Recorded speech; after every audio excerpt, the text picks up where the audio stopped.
Hello, everybody. I'm Paul Beckwith, and in this video, I'm going to talk about a very interesting paper that was published recently looking at accelerated shifts from heat waves to heavy rainfall in a changing climate by Chinese scientists. And it was a study that looked at over 2,000 data from over 2,000 weather stations in China between 1970 and 2019, so over 50 years.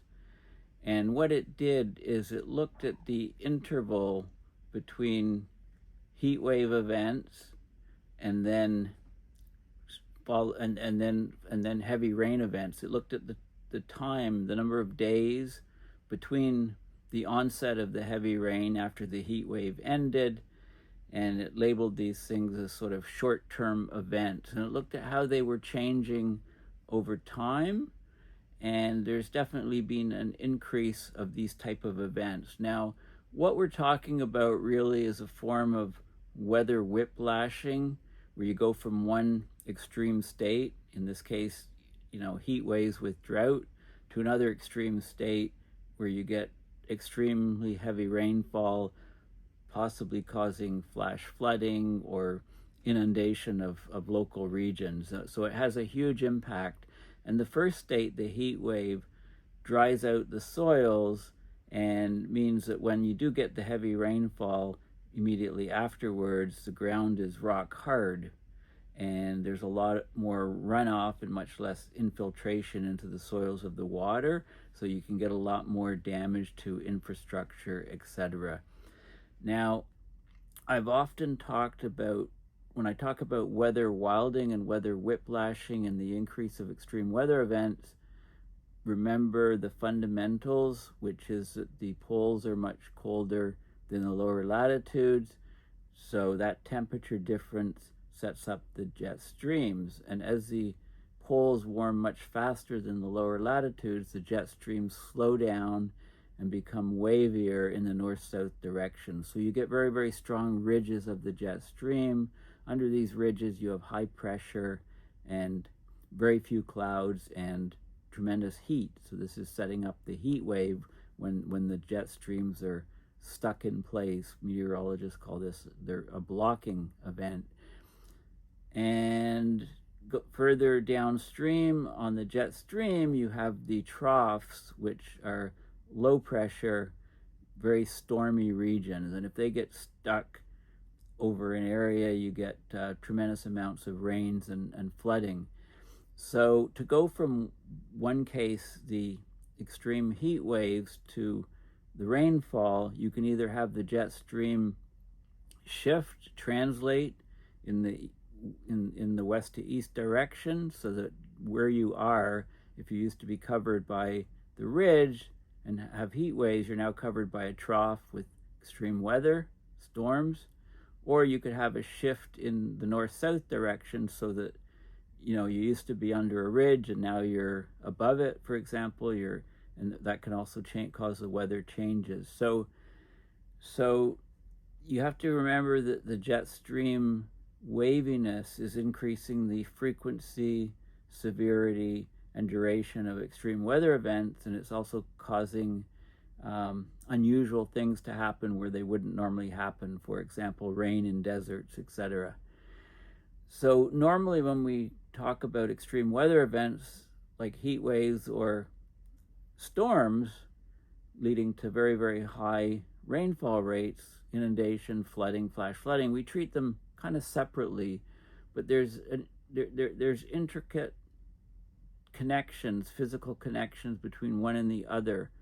So notice we're talking about heat waves setting up conditions in a region such that when the heat wave ends, you get tremendous amounts of rainfall. We're not talking about the inverse case. Okay, so let's look at this paper, which, as I said, is very extensive. It covers 50 years. It covers over 2,000 data from over 2,000 weather stations, and it is what's happening in China, but it's very applicable to, of course, all other places on the planet. So let's have a look at the paper.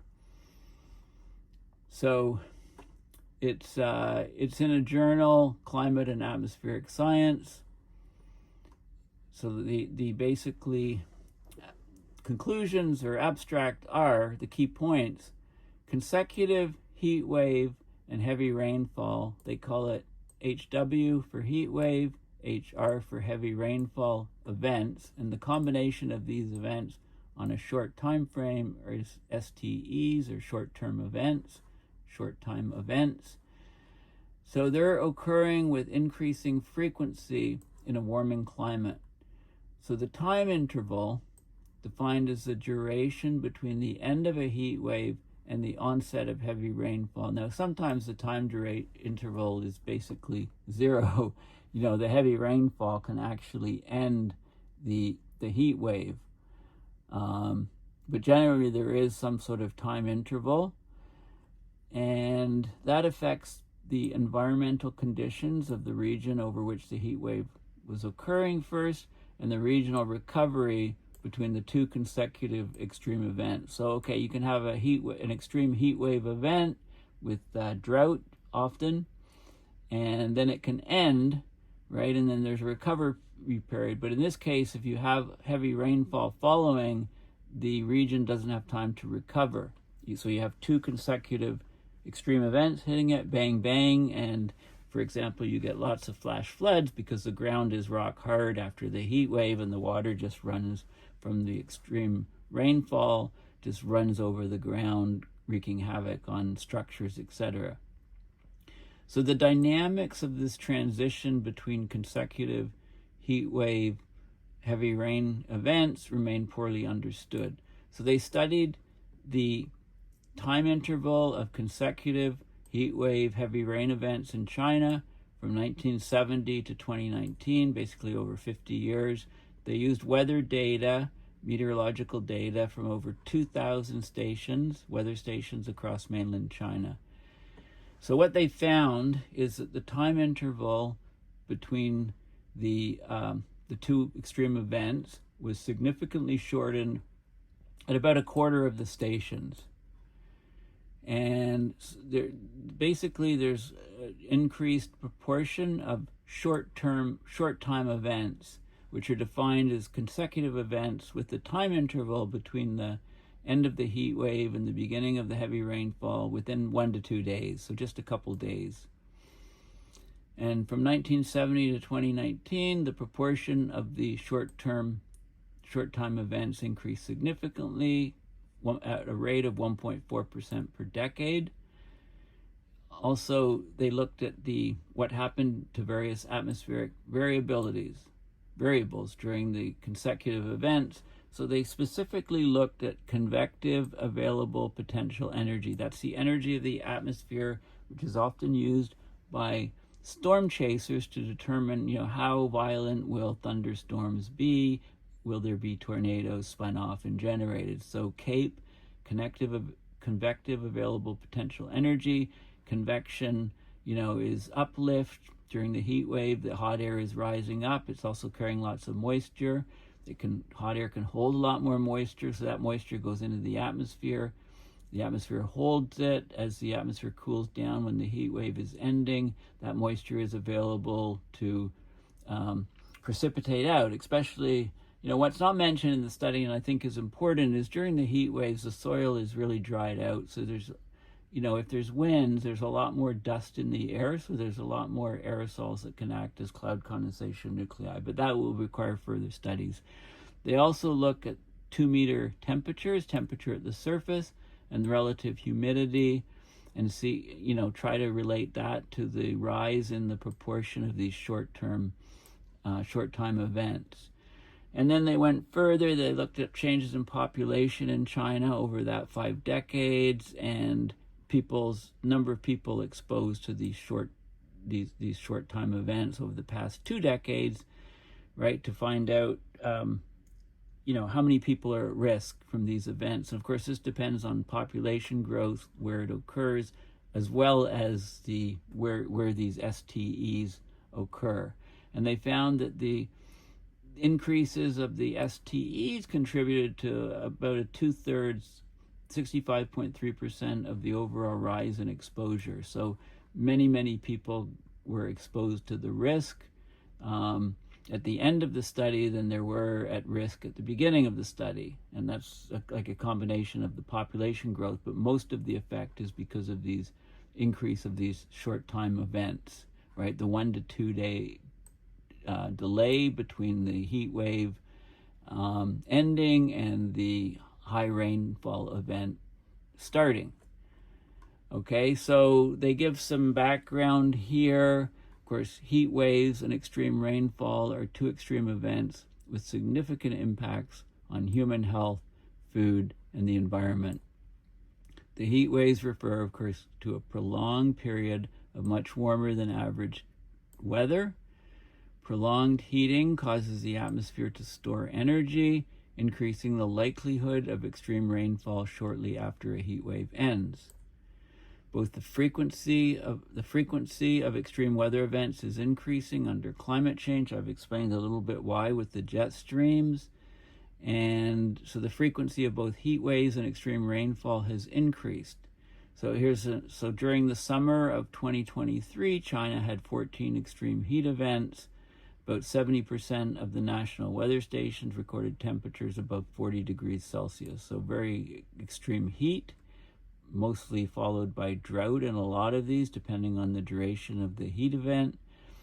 There was also, in 2023, the summer, 37 extreme precipitation events.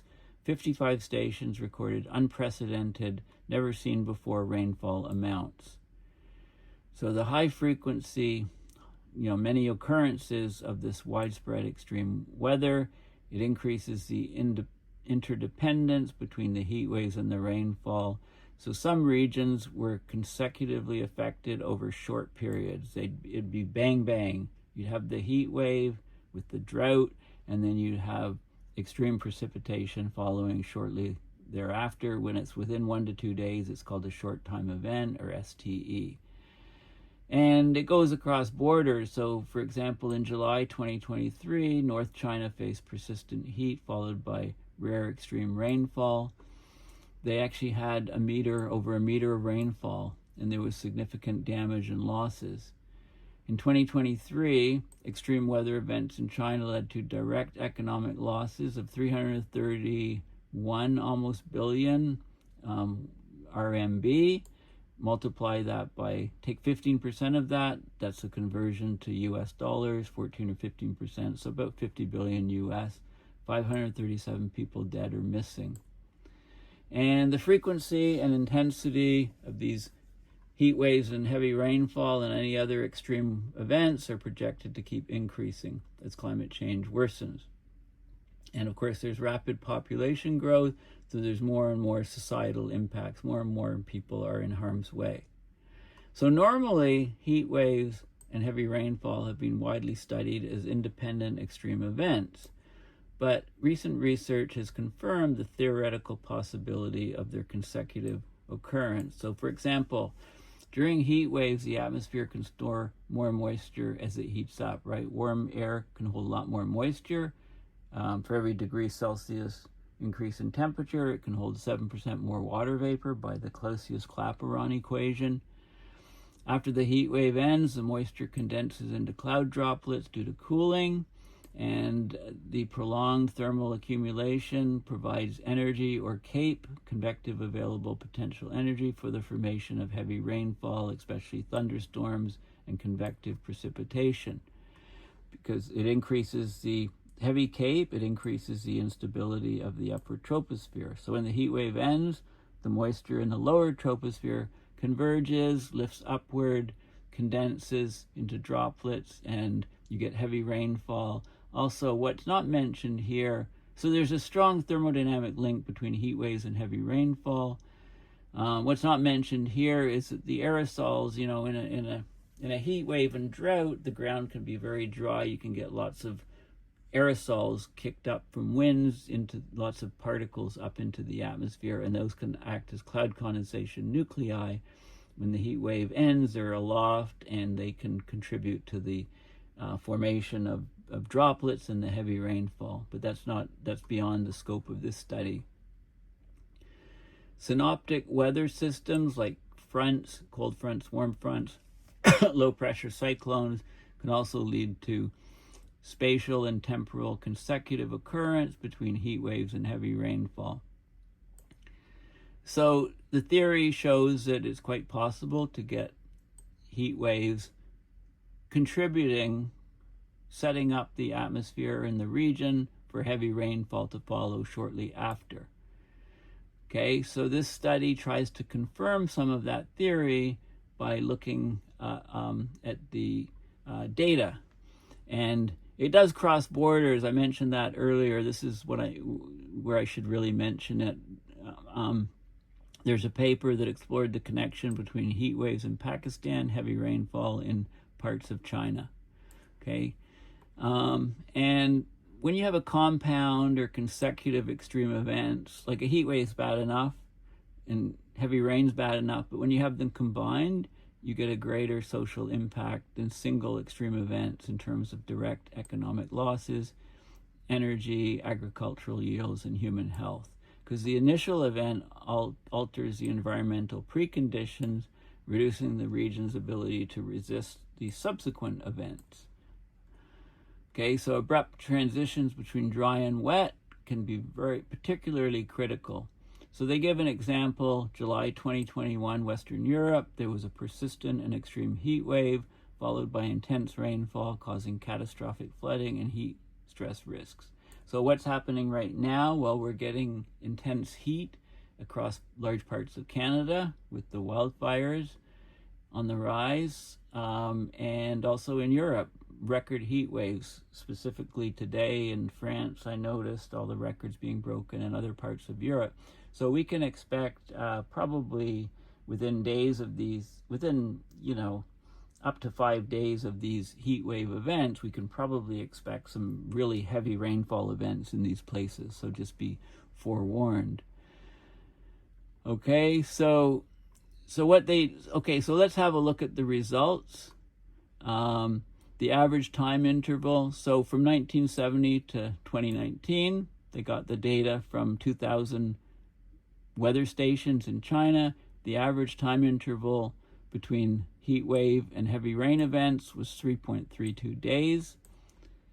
98.7% of stations had an average time interval of less than 5 days. Okay, so 5 days is kind of like it's going to rain within 5 days of a heat wave probably. There's some areas that had shorter time intervals on average, and when many areas had these short time intervals or short time events within 1 to 2 days of the heat wave, we had heavy rainfall, more and more of those events over time. Okay, so let's have a look at the data here. Okay, so this is the average time interval in days. So 3.32 is kind of the average overall, and this is data from 1970 to 2019 in China. Average time interval between the heat wave and the heavy rainfall, and you can see the blue areas is lower and the red areas is higher. The upper part here is about 5 days. Okay, this is the histogram of it, the average time interval, 3.3 days. And this is the histogram showing the number, dividing up the time interval, the distribution of the time interval. So very few days over 5. Also very few under a day and a half. Okay, then this is the trend over in days per year, the trend of the time interval, and you can see the trend, it's mixed, okay? There's regions where the time interval is going down. That kind of dominates, I think, the blue, but there are regions where the time interval is going up. So a significant decrease in the time interval occurred at 22.5% of the stations. 18.2% increase. So it's not monotone. There is change at many stations, and then a decrease 31.2%. So about 53% or so. The interval shortening, and the rest the intervals increasing. Okay, so it's not consistent all across. This is the proportion of the short-term event. So this is where the gap is only 1 to 2 days. So we're seeing a lot more stations showing that the proportion of short-term events where it's 1 to 2 days difference is increasing. That's in the red. This is short-time events, the histogram, versus long-term events and mid-term events. So we're getting more and more of the STEs at the expense of the other type of events. In fact, the short-term events, where it's only 1 or 2 days between the onset of the heavy rains after the heat wave, is increasing about 1.4% per decade. So this follows perfectly, when I talk about weather weirding and weather wilding, it's increasing for sure. This is a trend per decade for the different short-term events. Okay, so there's definitely changes, and they tried to assess the population exposure, right? And they talk about the increasing proportion of STEs raises risk to human health and society. People exposed to rapid shifts in temperature and humidity that can predispose them to neurological and psychiatric diseases, mental health issues. Heat waves often coincide with drought, so there's water repellency in soil, reduced infiltration, vegetation really suffers. And then they looked at some of the meteorological parameters. So this is the trend of the convective available potential energy, okay, that's occurring from heat waves. So we're getting higher and higher CAPE from the heat waves. There's more and more water vapor transferred from the surface soils and lakes and rivers and plants, evaporation, transpiration, water vapor going up into the atmosphere. Warmer air can hold more water vapor, so the CAPE's increasing. The air is much more unstable. When the heat wave ends, it's just the atmosphere is primed for heavy rainfall events. This is the trend of the 2-meter temperatures. So you can see, ground stations temperatures are rising overall is the overall trend, and you can see the curves here. This is the average CAPE increasing from 1970 to 2020, and this is the CAPE for the short time events, the 1 to 2 day lag, versus the longer term up to 5-day lag, both for CAPE increasing and ground temperature, or temperature at 2 meters or 6 feet above the ground, which is sort of the height of the thermometers on the weather stations, are just slightly above the ground. And you can see, so the trend of relative humidity is shown here, and the trend of evapotranspiration. Okay, so as the heat wave goes on, there's less water to be evaporated. Relative humidity, the air can hold a lot more water vapor as the air is warming and warming with the heat wave, so that can drop the relative humidity, even though specific or absolute humidity is going up.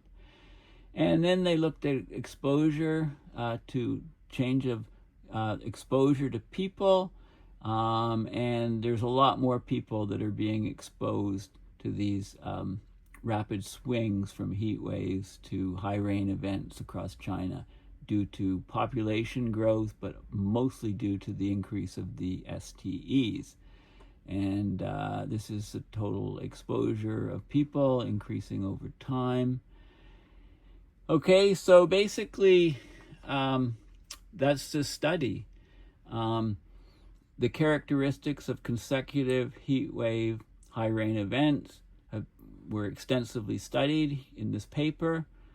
And it's novel because most other studies look at either heat waves or heavy rain events, but not consecutive ones. I think this should say over a 50-year period. So the increase in the proportion of these short time events, 1 to 2 days delay between the heat wave ending and the heavy rain starting, is an important reason for the shortening of the average time intervals. 1.4% per decade increase on a national scale. There were some hot spots where the rate of these short-term events was higher. The increase per decade, 5.3% per decade. So Northeast China, much more of these events. South China, higher number of events, 2.2% in East China. Okay, but overall, so there's certain regions where we had more of these events, and so they found there was a significant increase in convective available potential energy from the longer duration heat waves. Temperatures at 2 meters were higher anomalies in relative humidity and evaporation. So conditions were more conducive to the formation of extreme precipitation at the end of the heat wave. And they talked about, urbanization and increased population, so there's more and more people at risk. So the population, so in other words, the exposure to these short-time events in China, it increased more than 5-fold over the past 5 decades. So more and more people at risk, and the rising frequency of these short-time events was mainly responsible for this increase in exposure, contributed 2/3 of the increase. Okay, then they tried to assess, they tried to look at some of the reasons why these things are happening. The shortening of the time interval between consecutive heat wave, high rainfall events may result from the interaction between multiple factors. So urbanization can cause impacts on extreme events. It alters local microclimates, land surface properties. The atmospheric circulation, synoptic weather systems like weather fronts, etc., can intensify the linkage between heat waves and high rain. Topography affects convective precipitation, right? So they talk about collecting more data on these things using high-resolution satellite, remote sensing, etc., and then doing more theoretical studies can shine more light on what's causing these things. They do mention aerosols. They say during heat waves, atmospheric aerosol concentrations and properties change, possibly affecting atmospheric moisture and energy transport. I would say, when the soils are drying out in heat waves, you're going to get more dust up in the atmosphere, and then when it cools down, that dust will act as cloud condensation nuclei. So if the Cape's higher, there's a lot more water vapor in the atmosphere. It just stands to reason that more is going to precipitate out, form clouds, and cause heavy rainfall. I think there'll be some good studies coming out soon showing that, and there are some in other places. Okay, so this is the type of thing, if this is daily temperature max and you get a heat wave event, say 4-day heat wave, and then you can expect quite often a heavy rainfall event to follow, and this is a time interval. In this case, it's showing 2 days. So if it's 2 days or less, it's defined as a short time event. Okay, so and then they talk about some more of the details of the methods, etc.